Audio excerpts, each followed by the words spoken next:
And women, we mean well because we want to do all of the things in our heart to do. Help the people at the church, help the people at our charitable organizations, help our kids, and then our friends, our kids' friends, because then the friends come along like, oh, your mom's so cool. So then all of a sudden you got your friends' kids and they have problems. Sometimes you find yourself talking to them.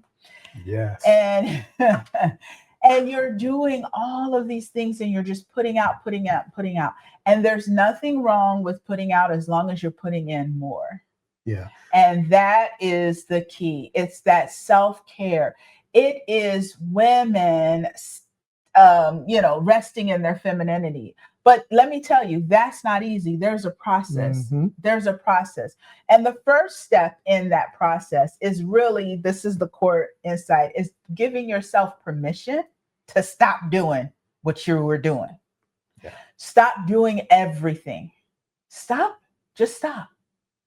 I remember when I stopped feeling like I was responsible for your nourishment and our kids' nourishment. Like, they were all old enough to fix food on their own. And I just gave myself permission to just not be worried. Like, they'll figure it out. And guess what? They're all strong and healthy. And it didn't require nobody looking frail. Yes. And it just required me to let go. Now, when you have children that are, young, there's some things that you do have to do. But as they get older, you need to teach them how to cook themselves and just stop carrying everybody's weight. Just stop it. That's the first step. You have to stop. You have to stop trying to fill in every gap where you see somebody needs something. Oh, let me get over here and help them. Oh, so because they created whatever they created. And they could be a family member and you could just love them to death, but you have to stop.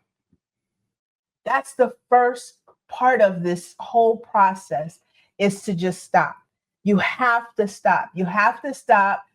Need to stop overextending emotionally, mentally, and physically. Sometimes we give until we are just overextended and some women, it's literally collapse. You're in the hospital. Depleted. You're in the hospital for stress-related reasons. And everybody's around you and they're gathering around you and they're loving on you and they're crying and everything. But only you can fix this. You, as the women, have to fix this.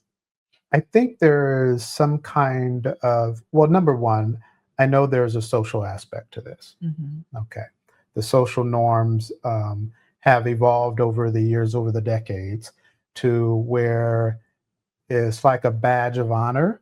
It's perceived to be a badge of honor to carry the weight, to make it happen, to do everything under the sun. The more you can juggle, the more you can handle. Oh, she's a superwoman. The shinier the badge. And I'm calling bullshit on that. Yes.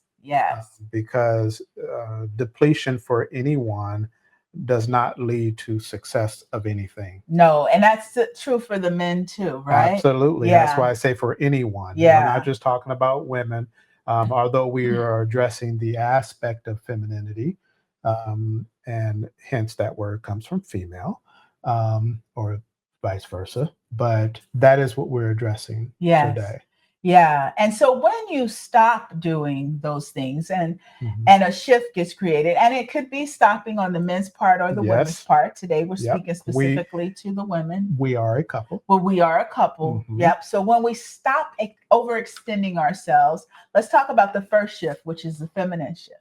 Right. So with the feminine shift becomes this space where you create space and time and rest for yourself. Can I interject real quick? Yes. When you just spoke about the space and you closed your eyes and did like that, I like that. Yeah. That is a space. It was like without even words, just your physical gesture. And energy. Yes.